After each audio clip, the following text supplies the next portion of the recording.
No, do it in like a Yeah, sentence. the man who drove. Or should we do, we're starting with some breaking news this afternoon and do it first? Beth, should we do like, we're starting with some breaking news this afternoon and slip it in first? Yeah. I've just told them after BBC. No, we'll just do it after BBC, that's Alright. fine. Just go Right. news just in. Like, you know, on the news, wait. You love that saying, don't you, Danielle? What? You love that saying. Here. She has to put her ear Go in. on, read me the sentence I'm Can writing. do the thing too. The man. Why? So it looks real. Because it looks- otherwise, you go news just in. How you can just go, you see on the news where they go like news just. Do you know what I mean? Yeah, it's just a little glitch because of literally just in. they just got the news in. People. Yes. Yes. Oh, yes No. it is. No, basically, after the BBC package is played, they go Breaking into news, they and go it's on their into is it the cancer thing? But before the cancer thing, don't start winding that down because they're just gonna say news. Right, it's in. Why did I hear? Found guilty. I hear a friggin' thing. You We're what? starting it. Before the cancer Well, that's them doing the thing. Oh shit. It is before the Is cancer. this us?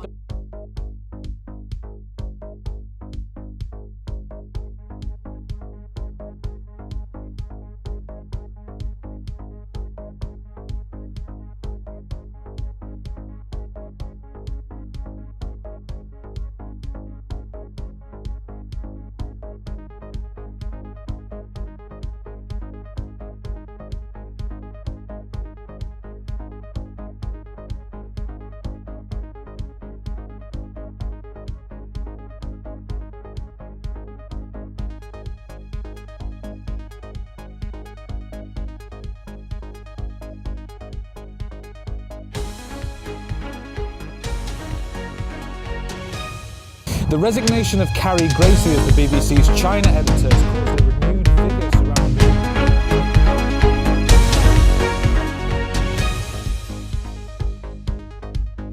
Hello, and welcome to the programme. I'm Josh Kelly. And I'm Brona Rafferty. It's 4 o'clock and here's the top story. The BBC's most high-profile female employees are joining a campaign for equal pay. The revolt follows their former China correspondent, Carrie Gracie's address to the House of Commons yesterday. Matt Lansley reports. The resignation of Carrie Gracie as the BBC's China editor has caused a renewed vigour surrounding the debate for equal pay. She maintained in an address to MPs that the BBC operates under a secretive and illegal culture of discrimination towards women. I think she was really brave. I think she realised there was an issue over her pay compared to others of a similar status and role. And she took the decision to resign from the role of the editor in China. And I think what she did was really bring this BBC issue into the spotlight. Well, I think clearly it wasn't under control, was it? Because we now know that, you know, some presenters doing a similar job to other presenters are being paid hundreds of thousands of pounds, in some cases more, and in other cases tens of thousands of pounds more. And it's not always discernible and obvious why. Auditors at the PwC found that there was no obvious gender bias towards women within the organisation, even while maintaining that the BBC's approach to pay was far from perfect. Each presenter deciding they are going to take a pay cut is one way to tackle this, but it's a very, I think, short-term way, and the BBC needs a proper policy now going forward to make sure this kind of pay gap can't happen. We've got some breaking news this afternoon, and the man who drove a van into a crowd of people near a mosque in Finsbury Park in London has been found guilty of murder and attempted murder. That's the breaking news this afternoon. Now, researchers at the University of Salford have discovered that cancer stem cells can be put into hibernation by a drug called DPI. The drug works by attacking the cancer cells and creating a vitamin deficiency. Professor Michael Lacinti, Chair of Translational Medicine, explains his findings. What we found essentially is a way to acutely and transiently induce a vitamin deficiency that selectively affects the cancer stem cells. And so they disappear essentially. Whereas the normal cells and the bulk cancer cells, which are not tumorigenic, they remain unaffected. And so this opens up the door to a whole new way of thinking about how to do chemotherapy safely. A planning application has been submitted for the expansion of Oxford Road's Manchester Museum. The new plan hopes to treble the size of the museum and encourage more international visitors. The steel-framed extension will be built in the existing courtyard facing Coupland Street. This will house a permanent 3,000 square foot South Asia gallery on the first floor. The project will be supported by the British Museum. Our reporter spoke to some members of the public. We're very aware that people are very fond of our historic building front. We're not going to be building directly against any of the courtyard that you can see behind me, except for this modern bit. It'll sort of be attached here and go back, but we'll be changing the other side of the building to be a new entranceway that'll be much more accessible and importantly much more visible from the road. So that's in response to a common complaint we have, which is that people find it difficult to find the entrance. Manchester has been voted one of the top 10 cities of the world in a survey by Time Out. Its stunning buildings and vibrant nightlife helped it into the 7th place, beating cities like Lisbon and Barcelona. The city was also praised for its independent shops and restaurants, alongside its museums and culture.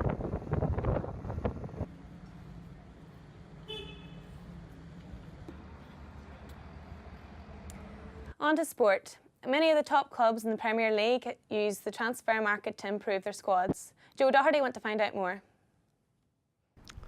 Another January and another transfer window has gone, but this transfer window spelled a big spending spree for a lot of the top clubs in the Premier League.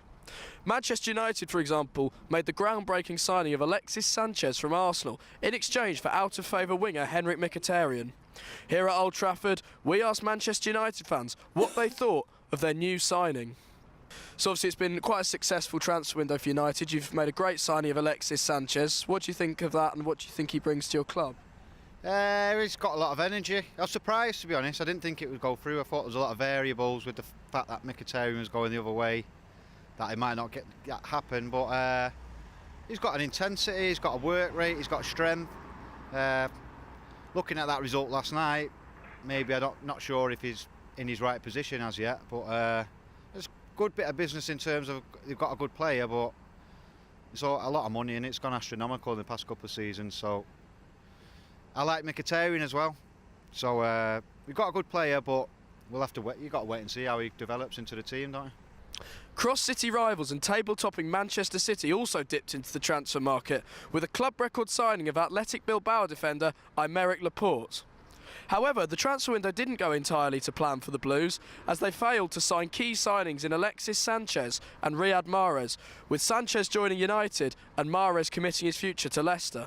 I went to the Etihad to ask Manchester City fans what they thought about both the signing of Laporte and missing out on the key signings. I think it's a great signing.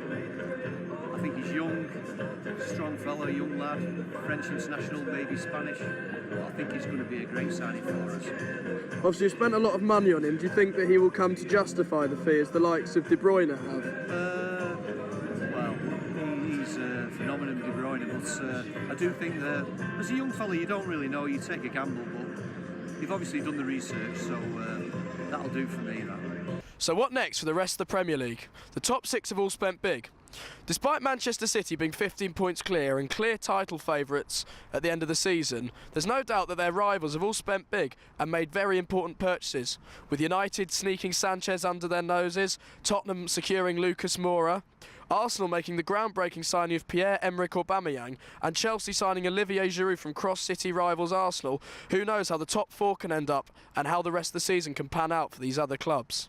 Joe Doherty, Quays News. Now, what has the weather got in store for the weekend? Danielle McHugh has all the details. Well, after the snow last night, the sun has been out in full glory today. However, the temperatures have remained on the low at around 5 degrees. Going into Friday, a great way to start the weekend with sunny intervals, and it will remain dry throughout the day. However, Manchester is no stranger to the wet weather, as outbreaks of rain are likely on Saturday, with temperatures at around 3 degrees. So, if you're heading to the football, I'm sure Mancunians know the drill by now. Therefore, take a rolling. Thanks for watching. Have a lovely evening. Goodbye.